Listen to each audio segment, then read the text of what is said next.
Olá, amigo telespectador e internauta, estamos chegando com mais uma semana do Esporte Mais.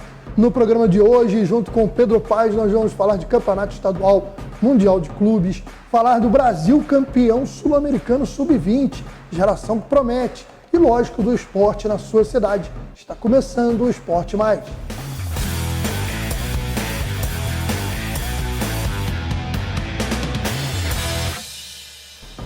Começando mais um programa. Tudo bem, Pedro? Tudo bem, beleza, graças né? a Deus. Mais uma semana iniciando. Carnaval vem aí. Rapaz, você como vascaíno, eu tenho que te perguntar. Né? O Fluminense ganhou o jogo e para mim os dois melhores jogadores do Fluminense foram o Cano, porque fez os 2 gols, então sensacional. Embora tem gente que diz aí que fazia gol assim fácil, mas tem gente que fala. Ele é mole. Né? Diz que era mole, que lá na pelada lá em Mauá o cara metia toda hora. Não, Caxias. Fez uns 4 Caxias? daqui. Era em Duque de Caxias? Fez uns 4 Não era no daqui. Balneário ainda não, né? Não, Balneário já tinha Já era parado. final de carreira, né? Não, já encerrei a carreira, mas até tô querendo que eu volte, mas tô pensando ainda. Agora, o Cano, que é um baita do artilheiro, indiscutível, e o Fábio, né? Dois ex-vascaínos, né? É, rapaz, o Fábio pegou muito também. Queria que você falasse, eu vou dar a minha opinião do início do jogo. O que eu vi, eu que não sou vascaíno, e apesar do placar, acho que o Vasco mostrou evolução. O Vasco começou muito bem, jogou melhor o primeiro tempo, sufocou o Fluminense, aquele jogo de tic-tac ali que o Fernando Diniz gosta de implementar. Eu digo o seguinte, para você fazer aquele tipo de jogo, tu tem que ter uma retaguarda com muita habilidade, com muita categoria, e eu não acho que o Fluminense tem essa qualidade toda para sair jogando assim. Então, você vai até... Chega no André, beleza. O André é um excelente jogador. Mas a retaguarda, o David Braz, no início da partida, estava um desastre. Tava terror. O torcedor do Fluminense devia estar tendo calafrio com o David Braz no início do jogo.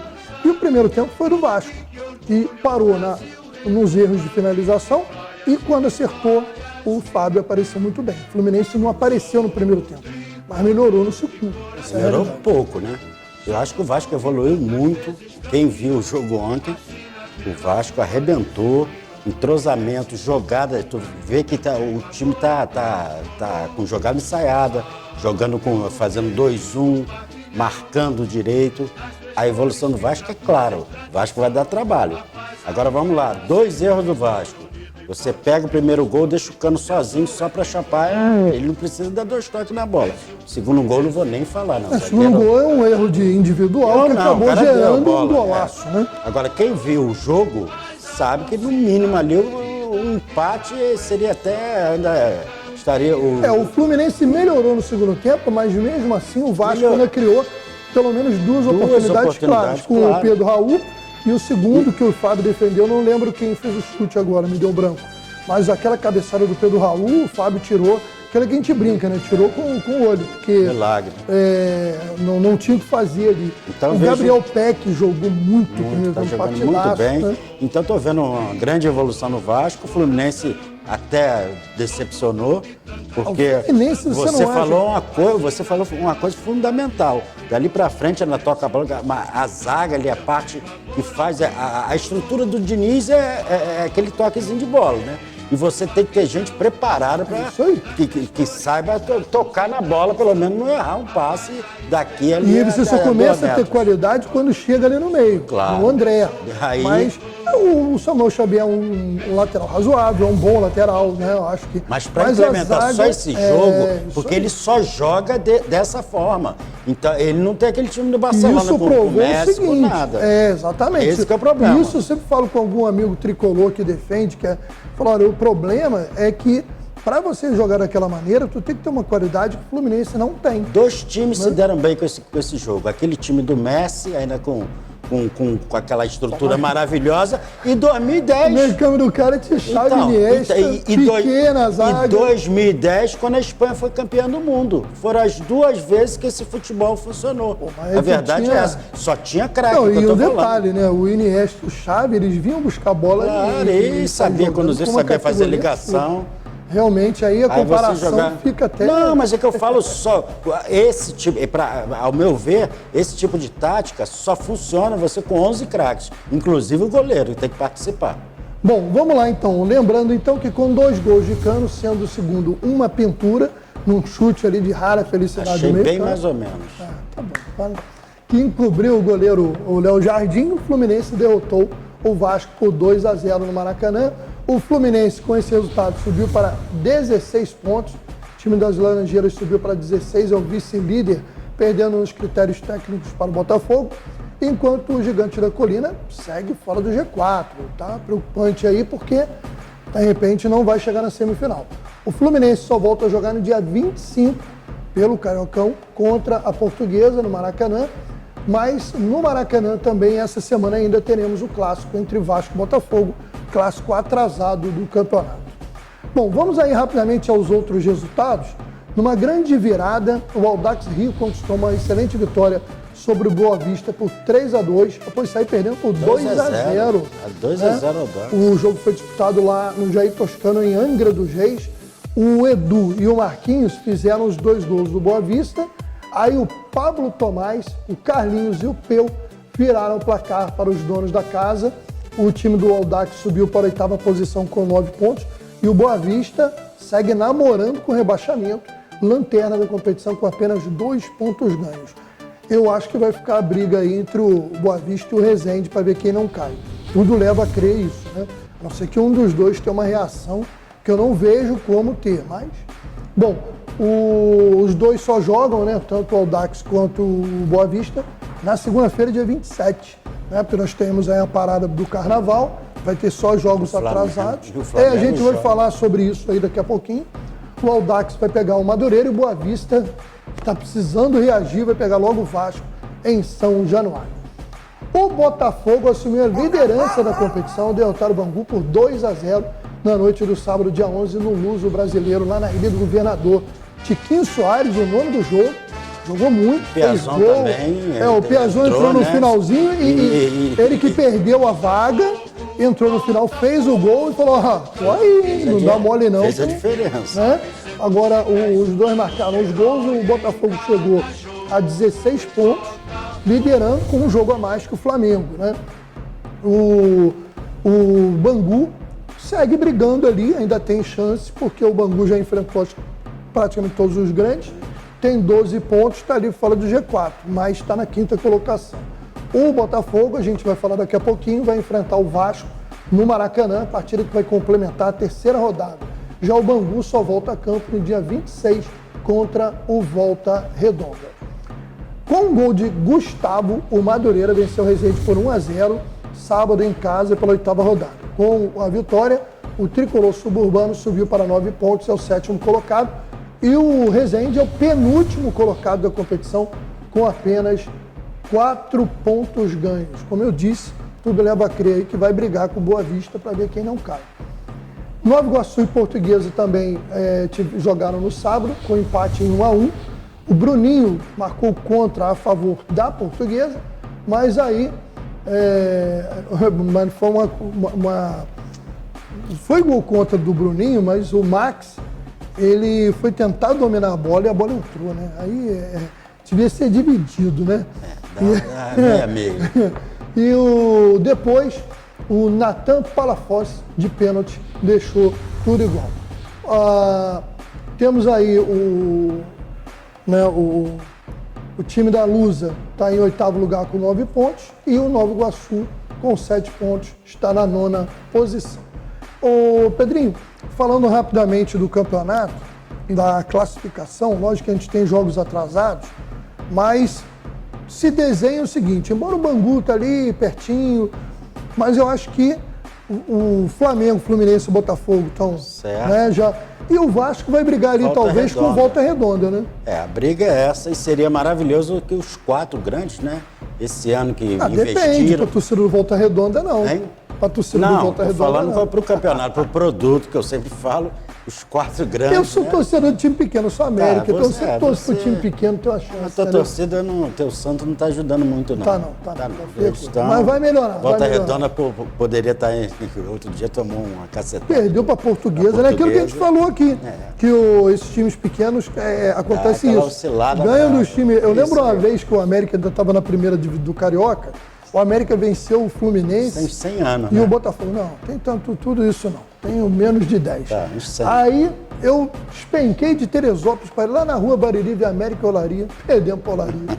Falei, meu Deus, aí fiquei uns 2 anos sem ver jogo. Então a briga vai ser essa, só o Vasco ali, o Volta Redonda, o Vasco fizer esses pontos que faltam e ter as finais, né? Com os 4 grandes, seria maravilhoso. Até pro produto, né? Sim, sim. Sabe quem estava nesse jogo em Olaria? Alex Escobar. É? Na época ele não era famoso ainda, né? Ah, tá. Ele era só torcedor do América, né? Ele agora é torcedor do América, famoso, global e tal. Mas foi muito Ele é de estádio. Bangu, né? E é engraçado isso, que ele é de Bangu, mas torce pelo América, né? Pedrinho, agora a gente vai dar um giro aqui pelo esporte nas cidades. Nesse final de semana, o Sesc Verão levou aí atrações lá para a cidade de Macaé, lá na Praia Campista, na manhã desse domingo. Uma apresentação de capoeira com a participação de vários mestres e estudantes que aproveitaram a oportunidade para divulgar mais o esporte. Além da capoeira, o Sesc Verão teve outras atividades, como exposições, futevôlei, aulão de cross-training, artes marciais, jiu-jitsu, aula de ritmos e atração para as crianças. O secretário de esporte, o Marvel, disse que o evento foi muito positivo, né, que foi muito bacana, porque as famílias participaram e só recebeu elogios e espera fazer um evento maior no ano que vem. Bacana. Falando ainda de Macaé, do Sesc Verão, feríssima, embaixador do UFC no Brasil, Rodrigo Minotauro, também esteve lá em Macaé no sábado, participou de uma clínica. Equipes de artes marciais de Macaé se concentraram na arena para receber dicas e orientações sobre movimentos e técnicas. O ex-lutador, né, feríssima, né? Grande. 46 lutas, 34 vitórias, tiveram aí cinturões no UFC e também no extinto Pride Fighting Championships. E o Antônio Rodrigo Nogueira, que é o Minotauro, contou como as artes marciais o ajudando a se tornar uma pessoa mais focada e centrada, relembrou sua infância, o início da carreira, os momentos difíceis da vida, as origens no esporte e sua atuação atualmente como embaixador do Ultimate Fighting Championship, que é o UFC, tão conhecido aí dos brasileiros, porque a gente tem muito cara fera, né? Agora já tem uma nova geração surgindo, mas temos nomes aí que ficaram, mano, super conhecidos. Né? Iniciativa maravilhosa e não só formar o grande atleta, né, mas formar o cidadão, que é o mais importante de tudo. As artes marciais têm um papel muito legal nesse social, ponto, né? É muito bacana e tira aquela violência, né, do jovem, é maravilhoso isso. E houve uma mudança, porque lá na década de 80, início dos 90, Era o contrário. o jiu-jitsu tinha a fama do pessoal do jiu-jitsu ser brigão. Teve... Mas os mestres mesmo, percebendo isso, começaram a mudar esse perfil junto aos alunos. Falaram, olha, tu não está aqui para tu aprender a bater uns nos outros na noite. Teve um evento famoso que quebraram as cadeiras todas. Foi no Maracanãzinho. Foi logo no começo, quando tinha que ainda era chamado de Vale Tudo, né? E um cara da capoeira derrotou um dos Gracie. E aquilo gerou uma briga imensa. E depois mudaram tudo com educação, né? Com papo. É isso aí. É isso aí. Bom, Rio das Ostras, no final de semana, teve o aniversário da equipe RO de futevôlei, né, que promoveu aí seu tradicional torneio, comemorando 8 anos de existência. Mais de 100 atletas se enfrentaram em busca dos títulos de campeão e um din-din também para quem ganhava, né? O torneio foi gratuito, aconteceu lá na Praia do Bosque e a gente traz mais detalhes aí numa próxima edição. Bom, o esporte nas outras cidades está meio parado, né? Está início de ano, os municípios ainda definindo aí, né, o futuro com relação a essa questão do esporte, do calendário, etc. Fazer a programação direitinho, né? É isso aí. Mas daqui a pouquinho a gente tem mais notícias do esporte nos municípios. Vamos voltar a falar do Campeonato Estadual, jogos atrasados, né? Teremos ainda Volta Redonda e Flamengo. Esse não está atrasado, é dessa rodada. Jogo importante para o Flamengo retomar a liderança. E não sei se o Flamengo vai poupar os jogadores que estão vindo de viagem. Como é que o Flamengo vai fazer? Ontem eu escutei uma notícia a respeito que é um jogo sanduíche. Vai ficar entre as duas partidas, né? Que ele joga, ele viaja, joga essa aqui, depois joga a segunda partida aqui no Rio, né? Então vai ser complicado, ele deve jogar no mínimo com um time misto. Porque ele vai depois ter um jogo atrasado com o Resende, ainda no Todo meio de semana. Mas ele foi terceiro lugar no Mundial, é bom, né? Vai ter Volta Redonda e Flamengo nessa terça, né? Que é o complemento da rodada. Falando do Carnaval. Depois... Aí nós temos quinta-feira, Vasco e Botafogo. Eu acho que pelo momento do Botafogo e pelo que o Vasco apresentou contra o Fluminense, o jogo é importante para o Vasco de confirmar que o time está evoluindo, e aí nada melhor do que isso que ganhar um clássico, né? E também porque dentro das pretensões do Vasco no campeonato, ele precisa vencer o Botafogo, né? Já o Botafogo também da mesma maneira, vem numa sequência invicta, se ganha mais um jogo, né, o time vai se enchendo de moral, vai dando uma força muito grande para o trabalho do Luiz Castro. E o Botafogo vem bem, né? Tá jogando bem, tá. E o Vasco tem que se firmar agora. É a hora, é o jogo certo, né? Não só por causa dos pontos, mas até para mostrar. Porque ontem mostrou, mas não fez o gol. É isso aí.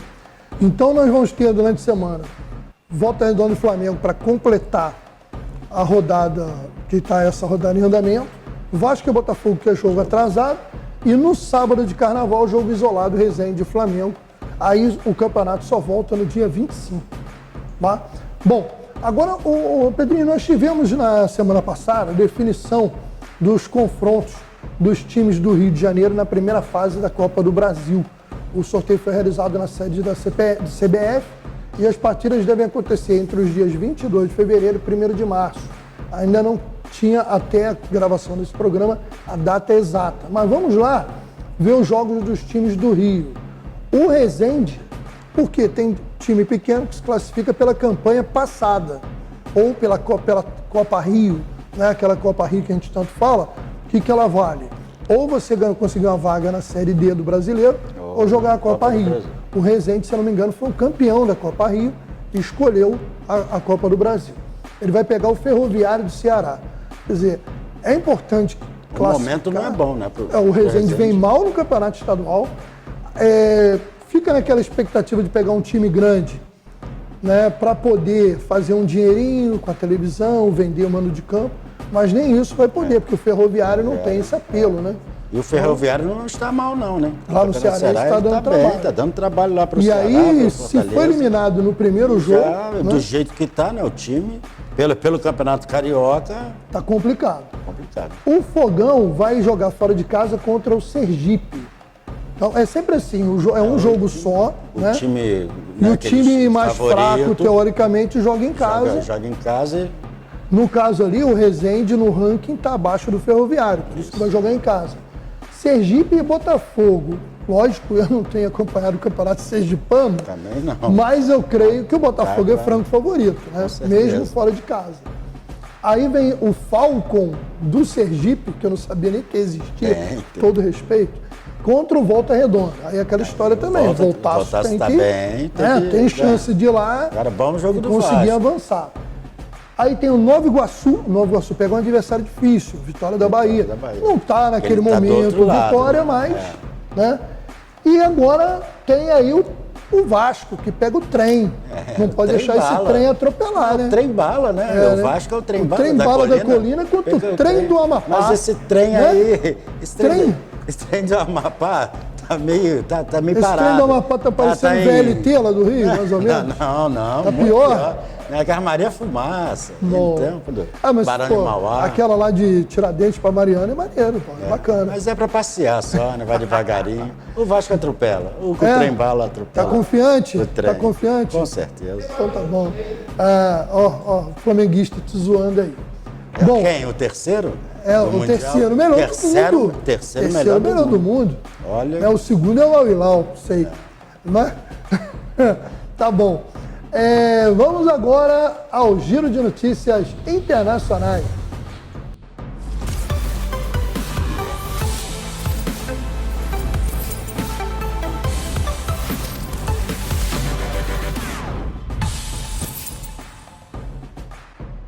Bom, as notícias internacionais têm muito a ver com o Brasil. Primeiro porque a gente vai falar do Sul-Americano Sub-20.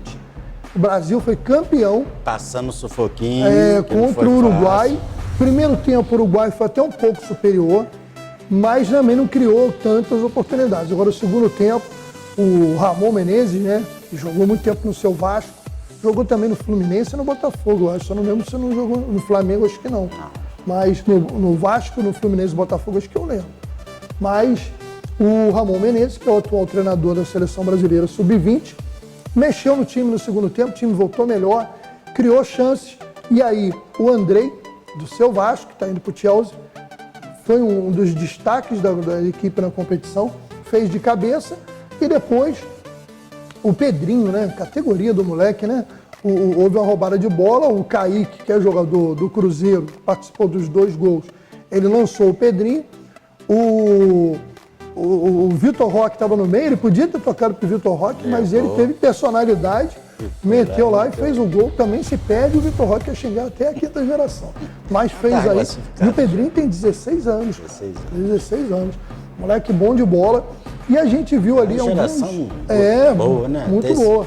A gente torce, né, Pedrinho, porque às vezes, por exemplo, e é muito importante ressaltar o seguinte, o Brasil não conquistava o Sul-Americano há 12 anos. Comemoraram muito, a né? garotada Como é que pode? Eu não tinha noção que a gente estava 12 anos sem conquistar o Sul-Americano Sub-20. Agora, Pedrinho, realmente a gente espera que esse trabalho tenha continuidade, que essa garotada renda frutos, porque a última geração que havia ganho o Sul-Americano, acho que era da época do Neymar ainda. Pra você ter uma ideia, né? Mas os garotos do Brasil geralmente já vão para a Europa, né? Já estão habituados já a jogar nos grandes clubes. Acho que isso aí é uma geração boa, vai ser tocada aí, vai aos poucos entrando no time principal. Essa sequência o Brasil sempre teve. O problema é Copa do Mundo. Bom, vamos torcer aí, sucesso e parabéns à molecada que jogou muita bola. Né? O jogo foi, como você bem disse, suado, mas ganhou de 2-0. O time de garoto é sempre duro, né?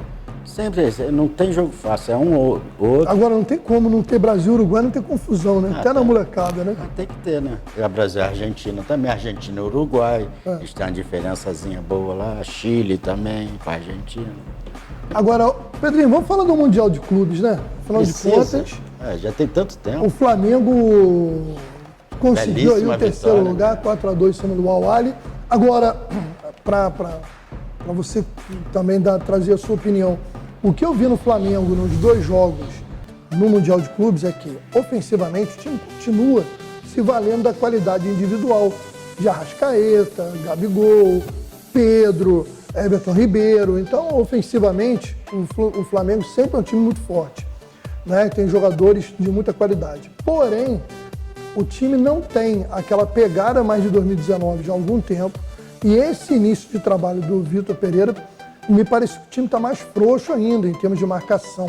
Ele parece que ainda não conseguiu encaixar os jogadores também, que seriam teoricamente jogadores mais de marcação, não tem funcionado bem. O time é um time que deixa o adversário chegar com muita facilidade. Foi assim com o Al-Hilal e o Al-Ahly, ele perdeu o jogo, mas ele perdeu um pênalti, que o Santos pegou. E aí logo na seguida, o cara perdeu um gol quase na pequena área e já com um jogador a menos, porque o Flamengo só deslanchou depois da expulsão do jogador do Egito. O cara ainda pegou uma bola, tal de xerife lá, ele e o Santos, e ele conseguiu chutar em cima do Santos. Poderia ter feito o terceiro gol mesmo com o jogador a menos. Depois o Flamengo fez o gol, o time do Al-Ahly também cansou e o Flamengo passeou. Eu acho... Mas o time está muito espaçado. Tá, né? Tudo bem. Eu prefiro falar do primeiro jogo, porque o segundo, disputar terceiro lugar para brasileiro não vale nada. Não, mas eu falei dos dois. Eu sei. Dois, os erros foram semelhantes. Mas se você colocar, o Flamengo hoje tem problema de diretoria, o Braz deu uma entrevista aí forte, ontem, anteontem, tem problema dentro do campo e começando um trabalho agora. O técnico vai ter dificuldade igual outros técnicos tiveram. A gente, o Rogério Ceni, um monte deles não se deram bem no Flamengo. Então, primeiro você tem que contornar os problemas internos para depois você evoluir. Começo de temporada, até o Lancelotti falou isso, entendeu? Defendendo um pouco o Flamengo. Agora, dá para acertar? Dá, mas tem que ver daqui para frente, entendeu? O que vai acontecer, porque me parece que já está havendo algum problema com o técnico. O que eu digo sobre o Flamengo, por exemplo, vou pegar Flamengo e Palmeiras. Eu vejo a diferença de Flamengo e Palmeiras já um ano e pouco para cá. O Flamengo, ele consegue estar sempre no topo pela qualidade individual do elenco. Com certeza. Desde 2020, até no período do Dorival Júnior melhorou. Mas a gente lembra que de 2020 para cá o Flamengo viveu sempre uma alternância de momentos. Mas sempre brilha porque tem um time individualmente muito forte. Agora, diferente do Palmeiras, que tem um padrão de jogo que se mantém. E ganha as finais, né? Exatamente. Chega a final e ganha. O Flamengo precisa realmente rever alguma coisa. Agora, falar rapidamente do campeão mundial, 8º título do Real Madrid, que ganhou de 5-3, o Vinícius arrebentando, o cara tá jogando muita bola mesmo. Benzema voltou no último jogo, deixou o dele, o Valverde marcou 2. E o Real Madrid deu a impressão que jogou relaxado, né? Sem aquela pegada. É outro patamar. Jogou e deixou o adversário jogar. É outro patamar, não tem como Foi comparar. um espetáculo. Eu acho que foi legal pro jogo. Não, é legal. Porque lógico que se o Real Madrid pega a gente viu o Real Madrid campeão na Champions, é outra coisa. Ele jogou ali com uma marcação cerrada, porque ele estava encarando o Manchester City, Bayern de Munique, acho que até contra o Flamengo ele jogaria diferente. Não ia jogar ali, foi um treinamento, um show, entre aspas. O jogo em si foi legal. O jogo maravilhoso. Acabou sendo bacana. Mas, contra o Flamengo, duvido se ele jogaria. Não jogaria tão aberto, com jogar. certeza. Né? E nem faria 5-3 no Flamengo. Mas acho o Flamengo, que seria um jogo para um placar mais... O Flamengo ficou no caminho, né? Tinha jogo, mas o Flamengo chegou lá para mostrar, aí não teve jeito, né? Deixou Fica aqui, para a próxima, acho né? Que ficou no aeroporto aqui o futebol. Eu não posso falar nada de...